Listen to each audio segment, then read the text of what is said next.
Hey guys, welcome back. Welcome to another episode of Caw Cast. I'm Josh Lane, one of your hosts today, and you guys have been going strong with the listens through the summer. Thanks to everyone for listening last week. Thank you last week for Jason for coming on. Got some good responses, especially about his pretty funny J.R. Smith story. And well, as we kind of did the ceremonial ending to Al Horford and his time in Atlanta. Well, today we're going to go on and I guess talk about the new Hawk. And today's episode, I'm going to talk about, well, at least for now, Dwight Howard. And joining me on the other end, Peachtree Hoop's very own, you know him, you love him, Chris Willis. Chris, what's happening, man? How you doing? Hey, Josh, how are you, buddy? Good. Let's get into the Dwight talk. So, Chris, Dwight Howard is now an Atlanta Hawk. Wow, I'm still trying to get over it. We've seen the press conferences and everything. So I don't know. Let's just start off with the basics. Just thoughts on Dwight Howard. He's now a Hawk, so now at least I'm obligated to talk about him. What you think?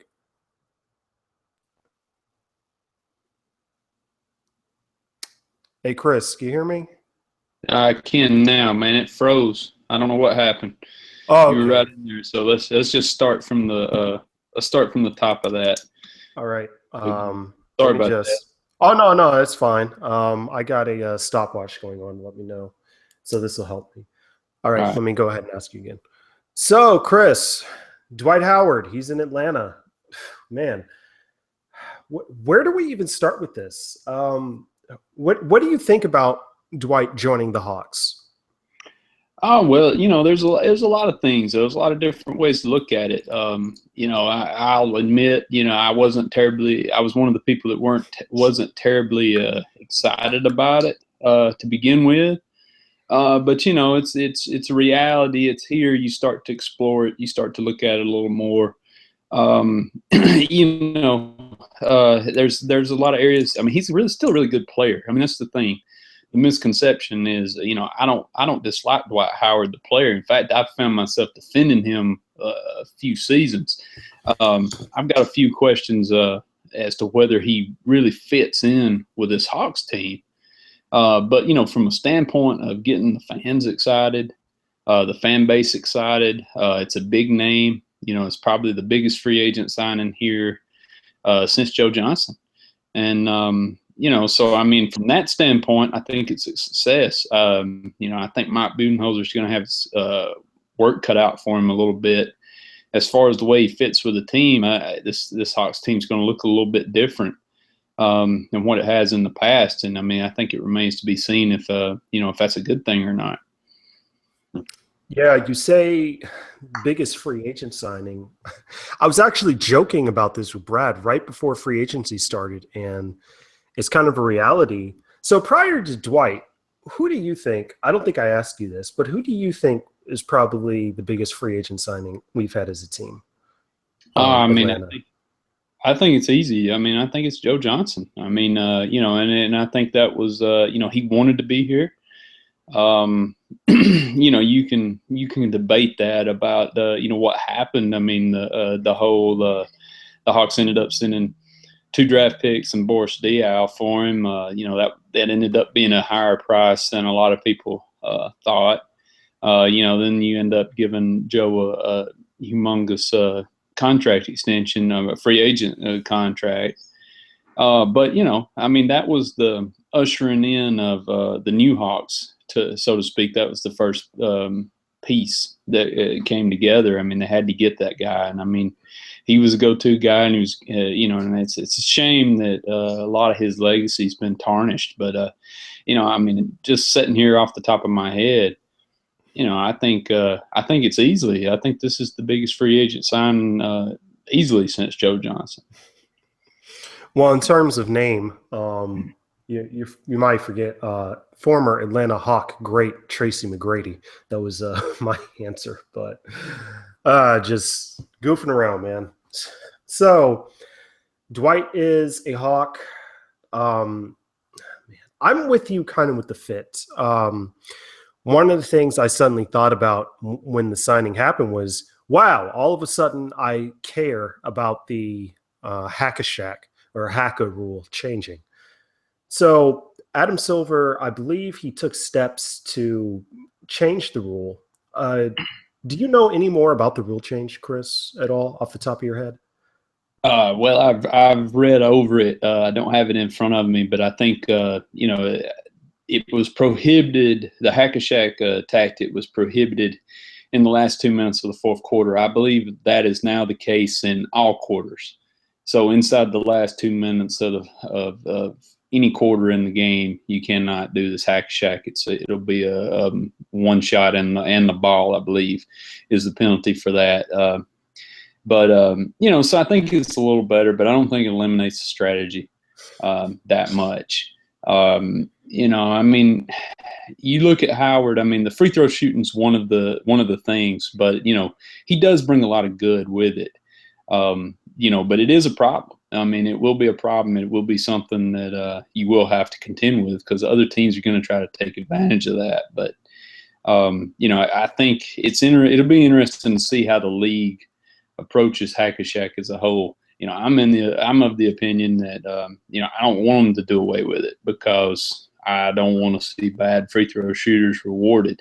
But then on the flip side of that, there's nothing worse than watching DeAndre Jordan take 35 free throws, in the middle of an important ball game. So and I'll feel the same way about Dwight Howard. So that's an interesting place to start.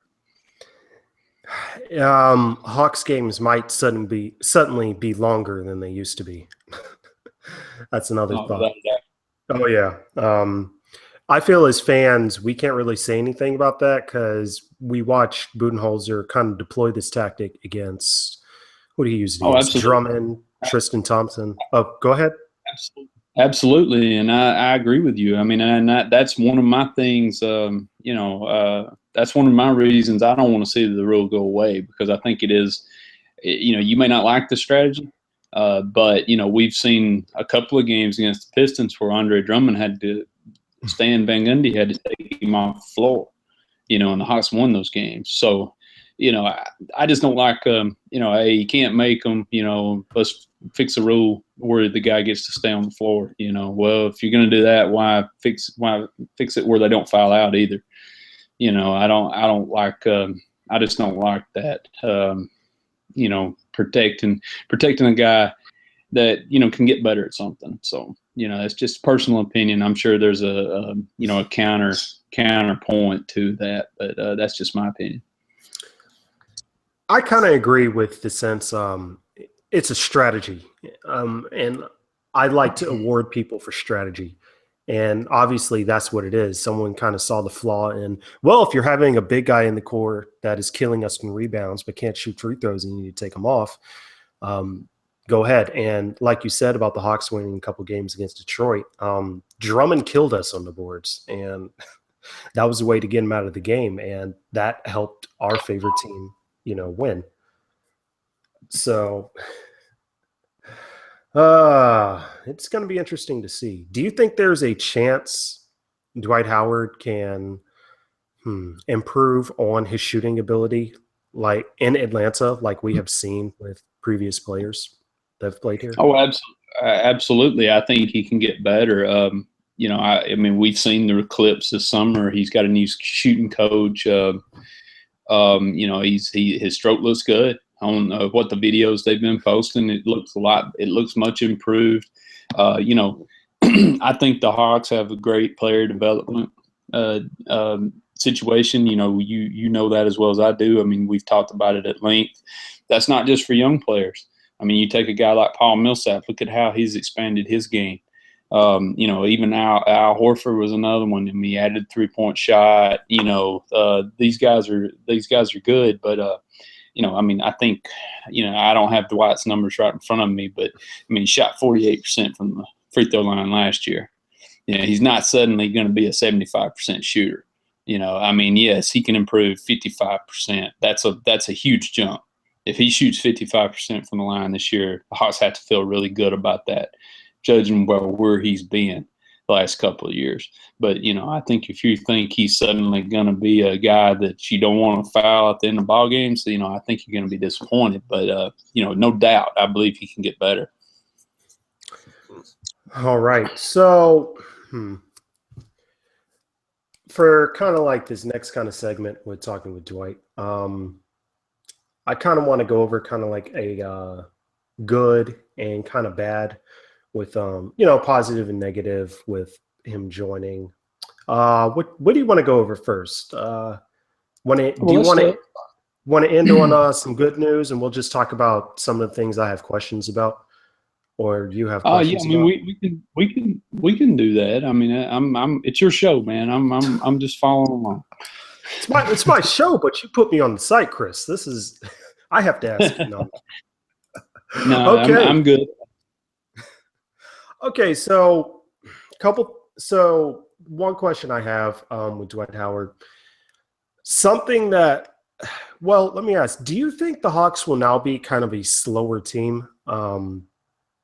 Because I question, is he going to run up and down the floor like we've seen in years past having Horford in the lineup? Do you think we'll now be kind of a slower team going up and down, lacking fast break points?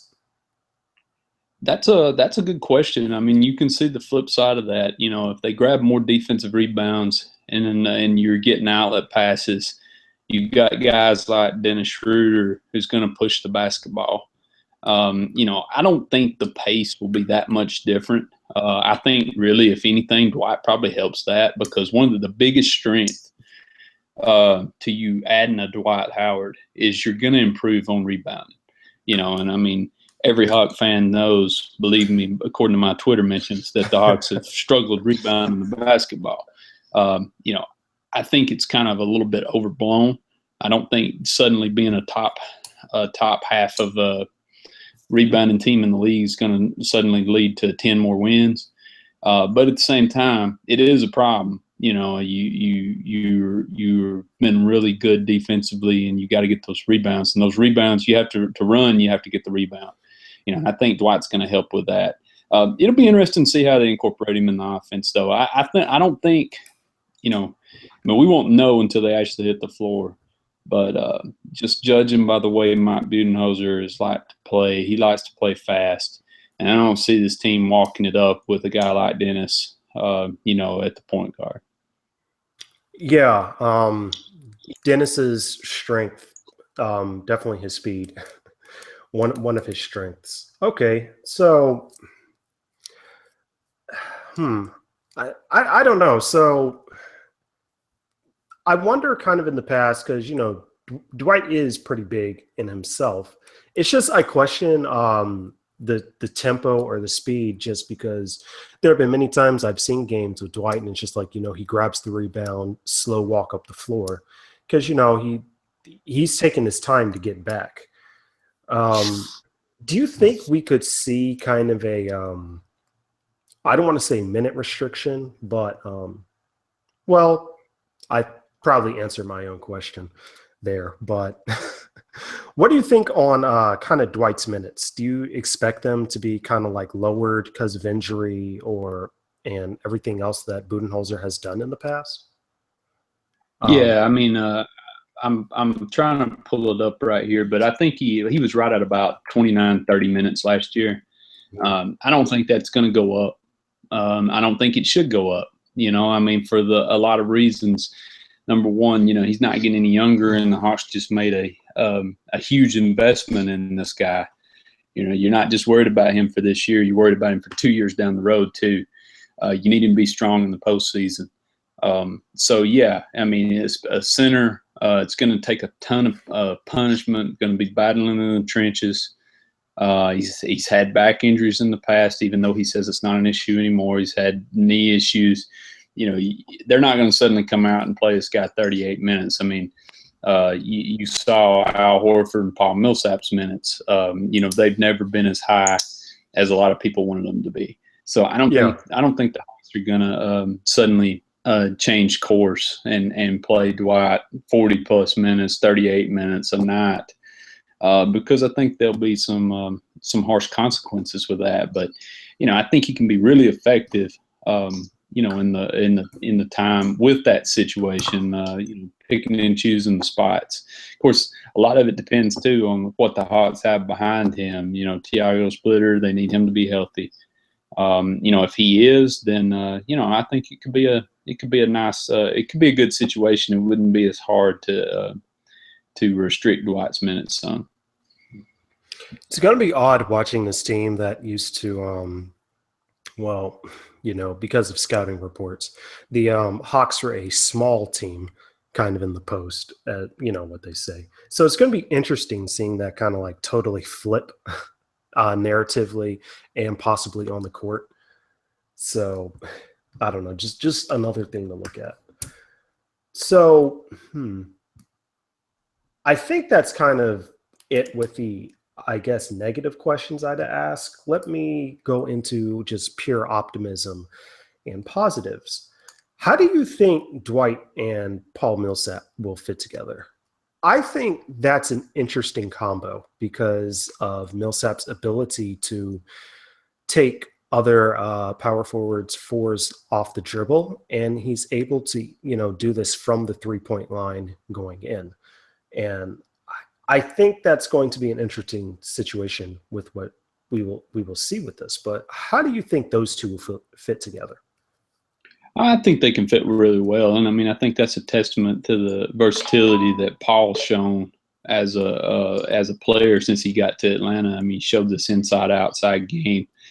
Paul's still really good in the post, so they're going to need to carve out some time, some touches, some ways to get him the ball down there.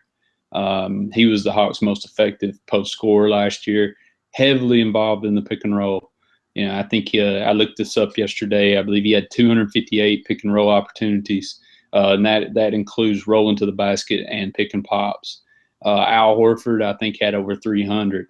By contrast, Dwight Howard had 90 something, according to NBA.com. So it's going to be different. I think the biggest question I have is Dwight going to be willing to play in the pick and roll as much as the Hawks need him to? Now, I don't think Dwight has to come out and suddenly be involved in 300 pick and rolls.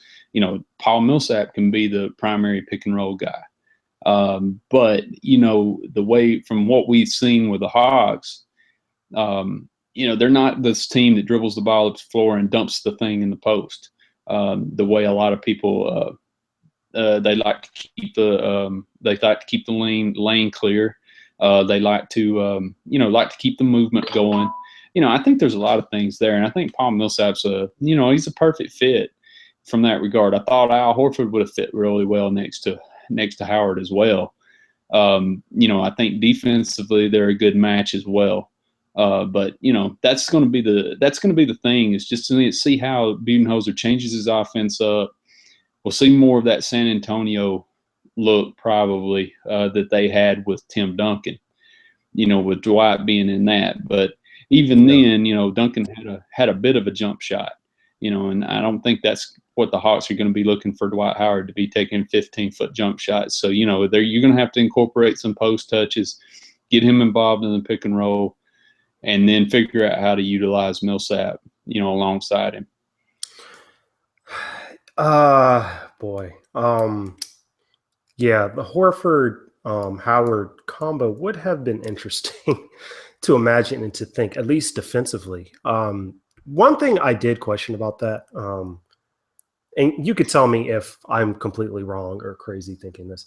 One thing I did kind of question with, the possibility if Horford was here is at least offensively, because to me, I don't 100% trust Horford like I do watching Millsap able to kind of create, because there are many times Millsap, you see him get the ball on a pick and roll or pick and pop, and he's able to, I guess, create his way towards the basket.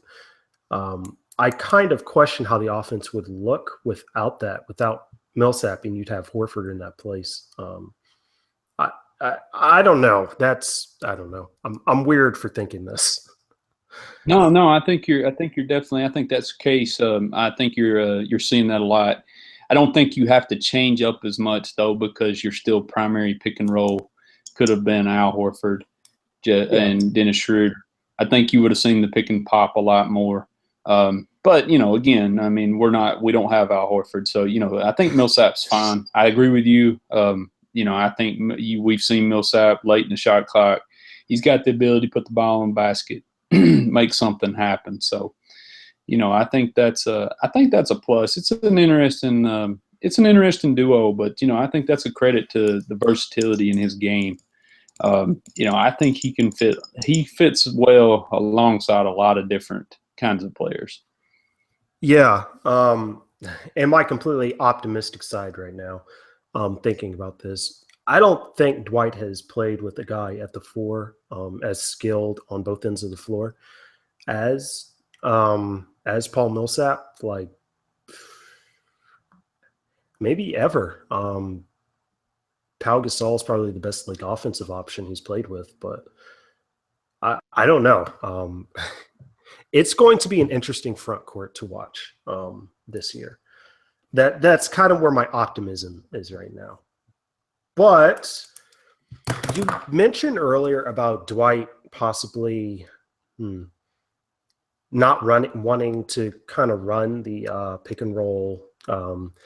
Really, I completely blame Shaq for all of this, for kind of, to me, getting in his head, saying he needs to be more than a pick and roll guy. And I don't know, to Dwight's testament, if he actually got offended by that. And I don't know, do what works, man, that gets you to be the top 5 center. But anyway, Chris, I know you've seen kind of the press conferences, the interviews with Dwight talking about, he's basically saying all the right things, and like all the right things and plus some when coming to a new team. He's getting emotional at the press conferences, talking about, I'm coming back to my home city, how he wasn't ready then, how he's ready now. He's basically saying everything that turned like even the most kind of like hardened Dwight Howard opposer to kind of be a fan of him. However, this is something I've kind of questioned with, watching sports for most of my life. Do you think we're suddenly going to see a new Dwight Howard, or we're going to start seeing what we saw the last couple of years in Houston and possibly last couple of years Lakers and Magic? I think you're going to see some different things. I applaud how Dwight has handled all of this. I mean, he's embraced coming home. If you're a Hawks fan, you can't ask for anything better. Nope. Yeah. I mean, I don't think you can. I don't think you can ask this guy to say anything more than what he said now. But he needs to be saying them again in January. He needs to be saying them. He needs to be saying them down the stretch, even if his numbers aren't where they need to be or where he wants them to be. That's the question. I think there's a lot of teams out there that wouldn't have touched him. There was a lot of that buzz around. The Hawks jumped to the table. Maybe Mike Budenholzer's the coach for this guy, and that's what everybody's got to hope. But I question how much is this guy really going to change? He's 31 years old. Yes, he needs to put winning first. It never seems like he has in his entire career. He's to that point where he needs to put winning first and the team first. But until he does it, those questions are going to remain. And and I think that's the interesting part, is to see if Bud can get this guy to play the way he needs to play to be successful and for the Hawks to be successful. And that's not going to be the number one option on the team offensively. It's going to be the guy that does all the dirty work defensively on the boards. Which we haven't even talked about. That's where his biggest strength is. That's going to be the biggest change to this team. But he's going to have to take a back seat offensively at times. There'll be nights that he will be the guy, but there'll be nights too where he's not going to get a lot of looks. That's just the way the Hawks offense rolls, and it's all matchup based, and it'll be how other teams defend it. And and he's gonna, when it's his opportunity, he's gonna have to be ready for it. And when it's not, he's gonna have to be comfortable doing the other things. And and just be honest. I mean, I don't think he's always been willing to do that. And and I think that's been the problem at a lot of his stops in his career. So, we'll just have to wait and see. The Hawks haven't had a guy like that. Everybody that's came into this crew under Mike Budenholzer has bought in. The core's been good. We've seen that play, but I'd say this is the biggest test they've had since Budenholzer got here. Yeah. It's definitely going to be something to watch, at least with all of that. Man, trying to imagine Dwight Howard, I don't know, because I completely agree with you. The last few years has just been kind of like about him well, I don't know. Do you think it was kind of like that in Houston? Because to me, it seems Houston's strategy at least has essentially been give James Harden the ball and get out of the way. Do you think he, I don't know, bought in for that? I don't know. Well, I mean, I don't think it's it's an interesting dynamic. And obviously, I didn't watch the Rockets every night. I didn't read everything that was written about the Rockets. So yeah, I mean, it has to be frustrating a little bit for Dwight. But at this point in his career, he's got to understand he's never been the number one. He's never been Hakeem Olajuwon or a dominant Shaq low post type of player. Now he was at his best in Orlando when he was operating in the pick and roll and had all those shooters around him. I think he's just got to get back to playing to his strengths. And I mean, his strengths are, he can roll to the basket and nobody can stop him still. You've got a point guard and then a shooter who's going to find him. You've got a team that passes the ball as well as the Hawks. They're going to find him. He's just going to have to be where he needs to be. And that's what it boils down to. I mean, I think he's just always wanted to be this guy that teams dumped it into him 25 times, and he just overpowers people. And I just don't think the league's that way anymore. The defensive rules have changed. I just don't think you can get to that. So, I mean, the situation in Houston, yeah, it has to be difficult playing with a guy like Harden. But again, this team, that Rockets team, went to the Western Conference Finals the year before. And then this season began with them bickering. And, I don't know who to point the finger at that, but that's not what you want to see from your veteran key players. And, you can say that's the Rockets' fault. You can say it's Dwight's fault. You can say it's James Harden's fault. Whatever. For whatever reason, it didn't work. And if that happens in Atlanta, this team's not going to work either. So, that's kind of where I leave it at that. Now, one question that I had brought up to me from someone was, or at least I listened to a couple of other podcasts, is with Jeff Teague departing, how do Dennis and Dwight fit? Because, Dennis's perception is he's not really that great of a shooter. Is there a possibility for, at least now, our starting point guard to be able to mesh with, I guess, our starting center, because both guys, rumored they, can't shoot? Well, I mean, I think the shooting is the biggest concern. I think this is the thing that everybody's overlooking with this. I mean, I've been hammered away at. I've seen a lot of criticism come our way because people look at it like, well, we've been terrible on rebound on the boards. We've got Dwight. We've struggled in rim protection. Well, we got Dwight now. Yeah, but the reason the Hawks went from 60 wins to 48 wins last year was because of their offense. They finished below in the lower half of the league in offensive rating last year after being up in the top 5 or 6 when the year they won 60 games. I question whether this team's got enough shooting to put around Dwight Howard to be successful. You mentioned, for everything that we said about Jeff Teague last year, he didn't have, admittedly, he had injuries. He didn't play as well as he was accustomed to, but the guy shot the basketball probably as good as he had in his entire career. That's not Dennis, not yet. I mean, I think Dennis is getting better as a shooter. I think he can get there.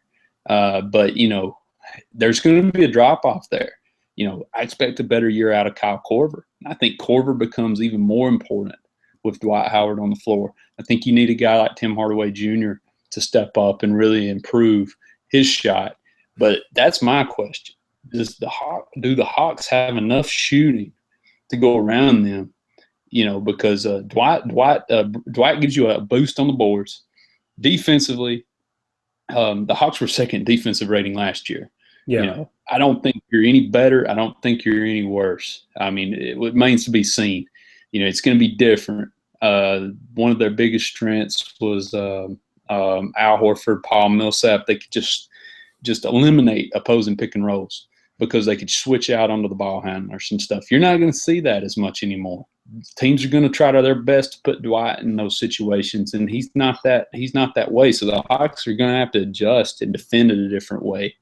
But offensively, you subtracted shooting. You didn't gain shooting.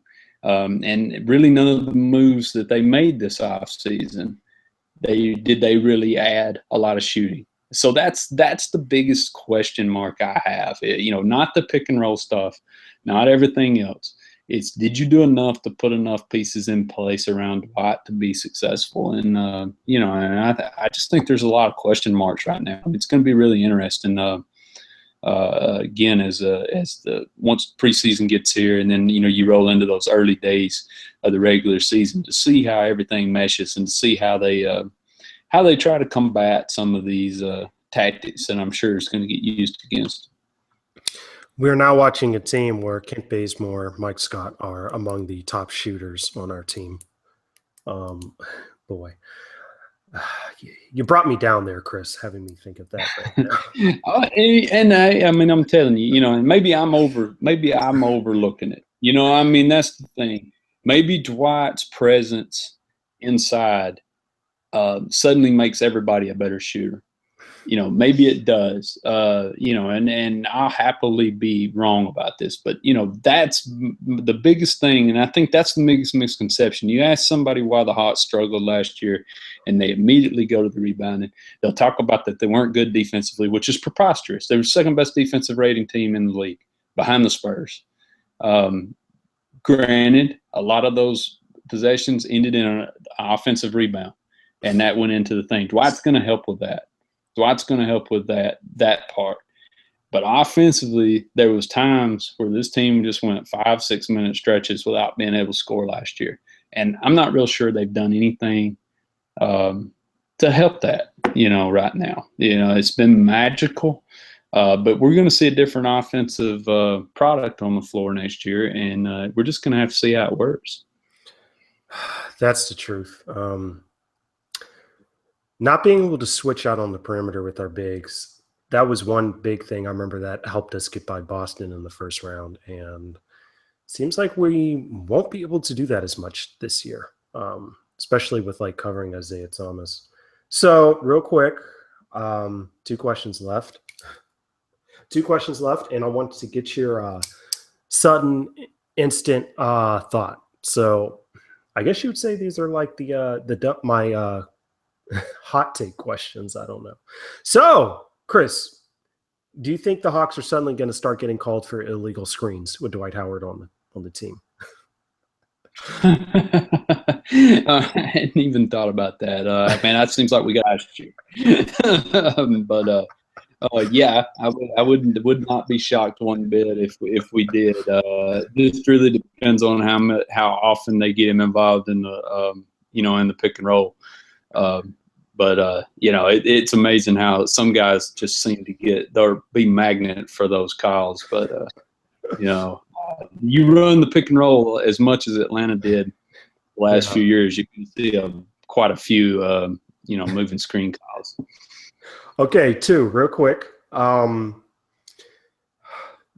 do you think he changed his number to number 8? Was it just so he could spell out Dwight, Dwieight Howard? Real quick. I think, I'm going to give him the benefit of the doubt on this. I know I do. I think it's about starting a new beginning. And I think he's genuine. I do. I think he's genuine, and that's going to surprise some people. I think he really, really wants to change. But I've seen a lot of people that really, really wanted to change before too, and never followed through with it. So I'm pulling for the guy. I hope it works out, and I'm gonna tell you, I've got all this faith in Mike Budenholzer. I think he'll figure it out. I think he's got a plan. But right now, I'm kind of concerned. I'm kind of concerned about the way things are going to fit together. And then when you factor in the possibility of losing Millsap next year, and you're going to be left with Dwight and some cap space, and then you're going to have to worry about filling in that power forward spot, and not just a power forward, a guy that basically does everything for you, or you're going to have to pay him huge amount of money. So, that's going to be the interesting part about it. But I think Dwight's sincere, and I think that's why you see a number change. I think he's coming on. He wants it to be the storybook ending. I believe that. I really do. And but it's going to be up to him for a lot of that. He's going to have to do the right things, be focused to get there. All right, so you talked about storybook ending. You talk about coming home. Last question here. This one was just for you. Do you think he brings his buddy home with him, who's been on the team the last couple of years, who also wanted to make changes in his game? At least that's what he allegedly said every year. We did see the season where he quit shooting three-pointers.